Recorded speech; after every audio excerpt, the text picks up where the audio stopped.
Well, that went well. Talking about the VP debate, of course.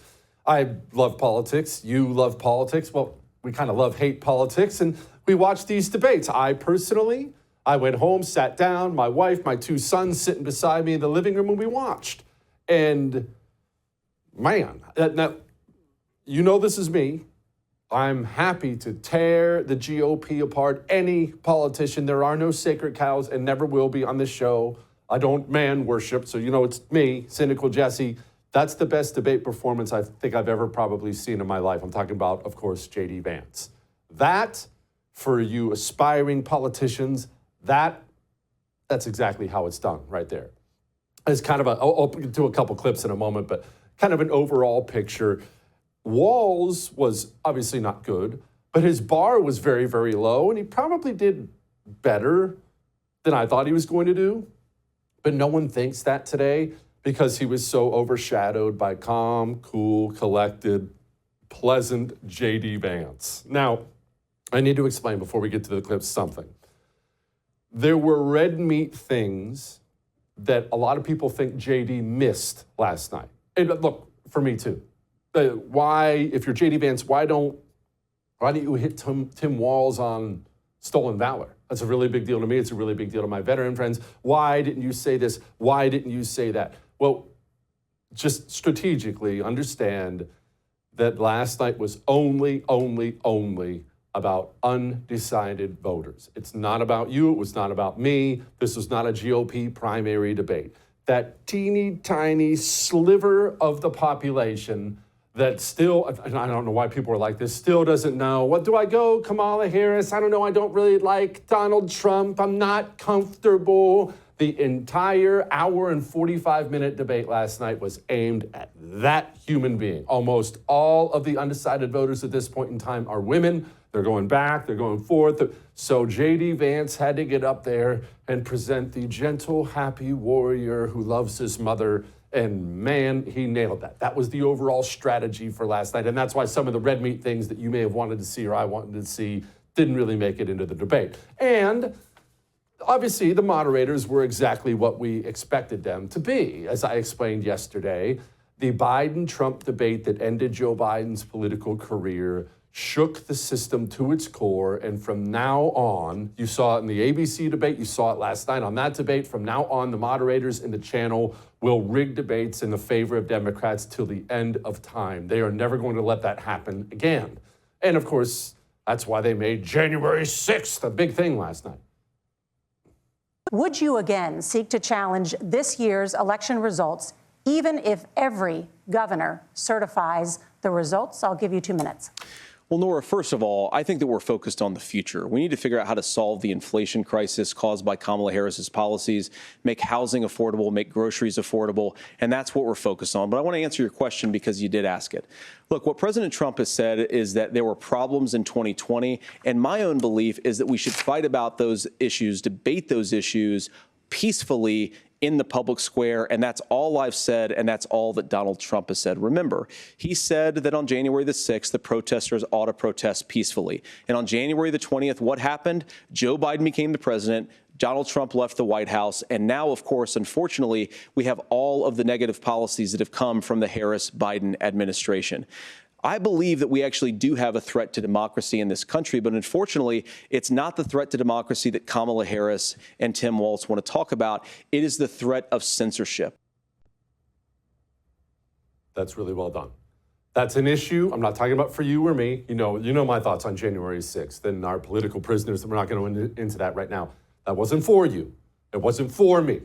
That was for the woman who sits at home, still sitting there. Maybe she already has her mail-in ballot. I don't know. I don't like Trump. I am really worried about January 6th.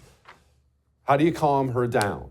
And debates are all about timing. This is part of the reason J.D. Vance did so well, and part of the reason Tim Walz stumbled. Tim Walz was nervous. He was nervous. That's why he was constantly looking like this, constantly writing things down, jotting things down frenetically, hands are moving like this, whereas J.D. Vance was calm and cool. Timing. When do you parry? When do you punt?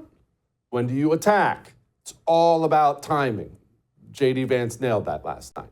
Now, that's the J.D. Vance, Tim Walz stuff. We'll get back to them more specifically in a moment. But I do want to just pause and take a little sidetrack here and discuss something. The border was a central theme last night, courtesy of J.D. Vance. Obviously, the moderators would prefer that didn't come up.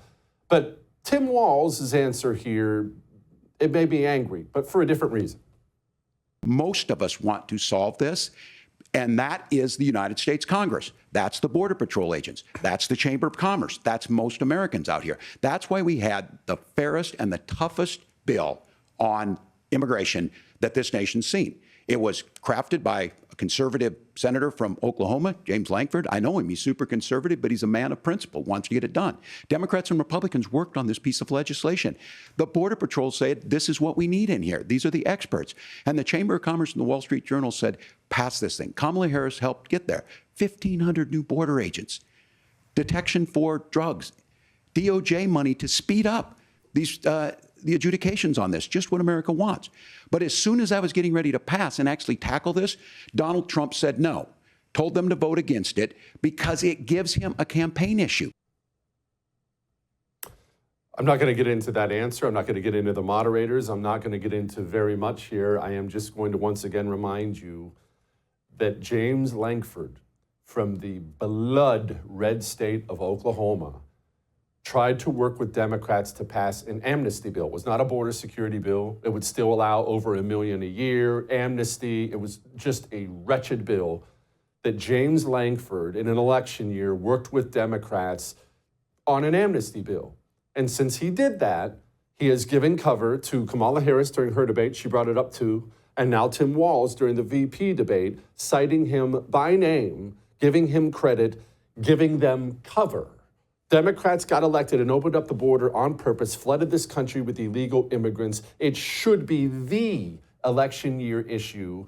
And James Lankford of red Oklahoma is the one who gave Democrats cover for that. So allow me to simply ask every single person watching from Oklahoma, are you going to primary James Naked Ken doll Lankford out next time? Or are we going to do the same stupid thing the GOP primary voter does every single time? What primary? I can't, football's on. Or even worse, I'm going to go vote for James. He was in my church last Sunday. He seemed really nice.